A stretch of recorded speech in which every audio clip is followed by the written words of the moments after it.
क्या आपने कभी सोचा है, कभी कभी कुछ चीजें इतनी सस्ती क्यों मिलती हैं? शायद इसलिए क्योंकि उनकी असली कीमत पैसे नहीं होती। रीना और आदित्य शादी के बाद एक नया घर ढूंढ रहे थे। दिल्ली की भीड़ से दूर एक शांत कस्बे में दोनों ने नया जीवन शुरू करने का सोचा और तभी उन्हें मिली एक बड़ी खूबसूरत 2 मंजिला कोठी, जिसका पता था कोठी नंबर 17। ब्रोकर ने कहा, बहुत बढ़िया जगह है मैडम, कोई रहता नहीं इसलिए प्राइस कम है। रीना तो तुरंत खुश हो गई। इतना बड़ा हॉल, बालकनी भी है और वो भी इतने कम में, डील है ये।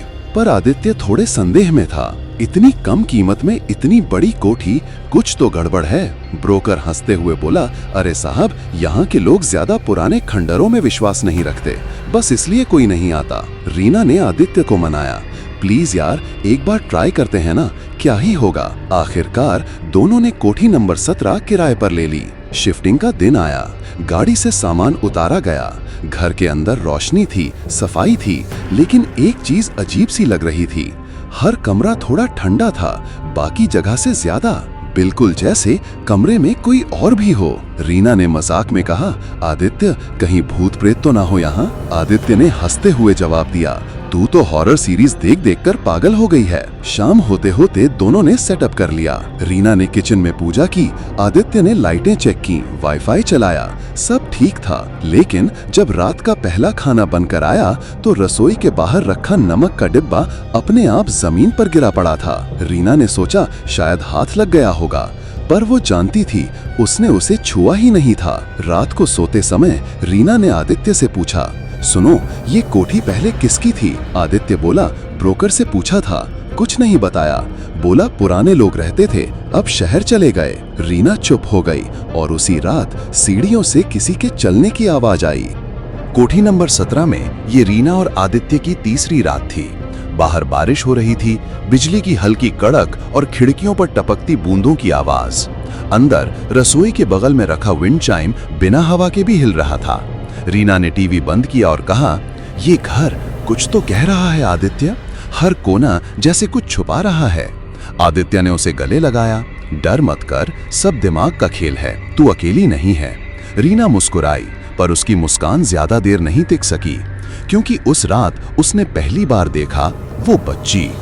रात के 2 बजे रीना को नींद खुली। उसे लगा जैसे किसी ने धीरे से उसका नाम पुकारा, रीना। वो उठी, बेड से बाहर आई। कमरे का दरवाजा थोड़ी सी खुली हुई थी और उसी दरार से बाहर देखा, सीढ़ियों के पास खड़ी थी एक छोटी सी बच्ची, सफेद फ्रॉक में। उसकी पीठ रीना की तरफ थी, वो हिल भी नहीं रही थी, बस खड़ी थी, बिल्कुल चुप। रीना डर के मारे कांपने लगी। उसने हिम्मत करके दरवाजा खोला। बेटा, कौन हो तुम? बच्ची ने धीरे से गर्दन घुमाई, लेकिन चेहरा अंधेरे में छुपा था। अगले ही पल वो गायब हो गई।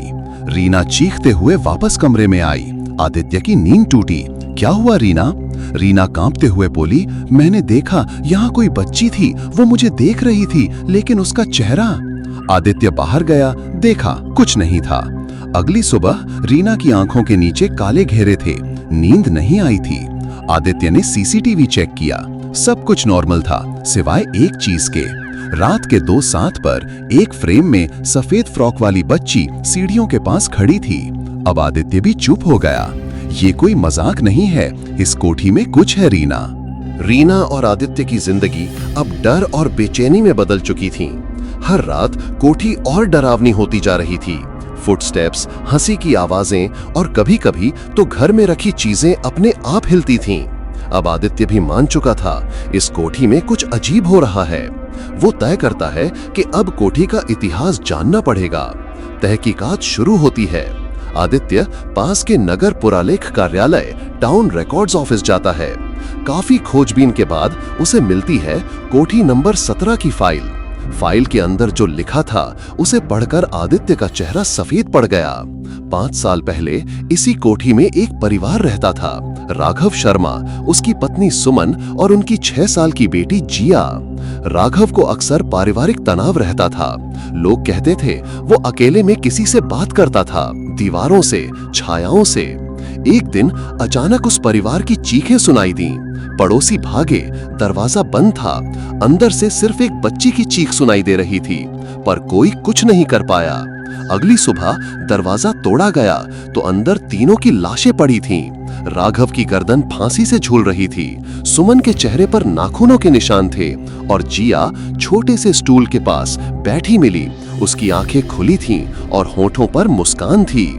मौत की रिपोर्ट में लिखा गया, राघव ने पहले पत्नी और बेटी को मारा, फिर खुद फांसी लगाई। लेकिन एक बात रिपोर्ट में नहीं लिखी गई, तीनों की मौत एक ही समय पर हुई थी। मतलब कोई तो था जो तीनों को एक साथ खत्म कर गया। रीना को जब आदित्य ने ये सब बताया, वो एकदम चुप हो गई। आदित्य, बच्ची का नाम क्या था? जिया। रीना ने कांपते हुए कहा, मेरे सपनों में भी वही नाम आता है और उस बच्ची ने खुद को जिया बताया था। अब शक नहीं बचा था। कोठी नंबर 17 अब भी उसी आत्मा की कैद में थी। कोठी नंबर 17 का सच सामने आ चुका था, लेकिन जो होने वाला था वो उससे कहीं ज्यादा भयानक था। उस रात आदित्य ने एक सपना देखा। उसने देखा कि रीना एक बच्ची के साथ सीढ़ियों पर बैठी है और दोनों एक दूसरे की आंखों में देख रही हैं, बिल्कुल शांत। जब वो उठकर चौंका तो देखा रीना बिस्तर पर नहीं थी। वो पूरे घर में रीना को खोजता रहा और फिर देखा रीना सीढ़ियों पर बैठी थी, वही जगह जहां बच्ची दिखी थी। आदित्य धीरे से पास गया। रीना, क्या कर रही हो? रीना ने धीरे से गर्दन घुमाई। उसकी आंखें लाल थीं, चेहरा शांत, लेकिन उसकी हंसी वो रीना की नहीं थी। अगले दिन रीना बिल्कुल अलग लग रही थी। कम बोलना, गहरी नजरें और सबसे डरावनी बात, उसे अब बच्ची की चीजें पसंद आने लगी थीं। वो बच्चों की फ्रॉक देखती, लोरी गुनगुनाती और कभी-कभी खुद से बातें करती। एक दिन आदित्य ने रीना को कमरे में अकेले देखा। वो दर्पण के सामने बैठी थी और धीरे-धीरे माथे पर सिंदूर लगा रही थी। लेकिन ये कोई शादी का सिंदूर नहीं था, वो खून जैसा लाल था। आदित्य चिल्लाया, रीना, क्या कर रही हो? रीना ने आईने में देखा और कहा, अब मैं अकेली नहीं हूं, अब वो मेरे अंदर है। आदित्य कांपने लगा। उसने पंडित को बुलाया। पंडित ने घर में प्रवेश करते ही कहा, इस लड़की के अंदर जिया की आत्मा समा चुकी है और वो तभी जाएगी जब अपना अधूरा काम पूरा कर लेगी। अब सवाल था, क्या रीना बचेगी या अब वो सिर्फ एक शरीर है जिसमें एक भूली हुई आत्मा घर कर चुकी है? रीना अब वो नहीं रही थी। उसकी आंखों में अब रीना नहीं, जिया थी। उसकी चाल, उसकी आवाज सब एक 6 साल की आत्मा जैसी हो गई थी। पंडित ने कहा था, जब तक उस आत्मा की अधूरी इच्छा पूरी नहीं होगी, वो शरीर नहीं छोड़ेगी। आदित्य ने पूछा, आखिर वो चाहती क्या है? पंडित का चेहरा गंभीर था। वो शादी करना चाहती है। आदित्य चौंका, लेकिन किससे? पंडित बोला, उसकी आत्मा जिस्म ढूंढ रही है और अगर समय रहते उसे रोका नहीं गया तो वो तुझसे शादी करेगी और फिर कभी इस दुनिया से नहीं जाएगी। और फिर शुरू हुआ वो डरावना खेल जो किसी शादी की तरह था, पर उसमें मेहमान सिर्फ परछाइयां थीं। अमावस्या की रात कोठी के हर कोने में मोमबत्तियां जल रही थीं। रीना अब पूरी तरह जिया बन चुकी थी। वो शादी का जोड़ा पहने खड़ी थी, बिल्कुल वैसे जैसे कोई दुल्हन, पर उसकी आंखें शून्य में देख रही थीं। उसने आदित्य को अपने सामने बिठाया और कहा, अब मेरी शादी पूरी होगी और मैं हमेशा के लिए तेरे साथ रहूंगी। पंडित ने मंत्र शुरू किए, पर हर मंत्र के साथ घर की दीवारें कांपने लगीं। दरवाजे खुद ब खुद खुलने बंद होने लगे और ऊपर की बालकनी से सफेद फ्रॉक में छोटी छोटी परछाइयां झांक रही थीं। आदित्य ने उठकर रीना को पकड़ने की कोशिश की, पर जैसे ही उसने हाथ बढ़ाया, एक जोरदार झटका लगा और आदित्य बेहोश हो गया। सुबह जब आदित्य की आंख खुली, वो अकेला था। पूरे घर में कोई नहीं था।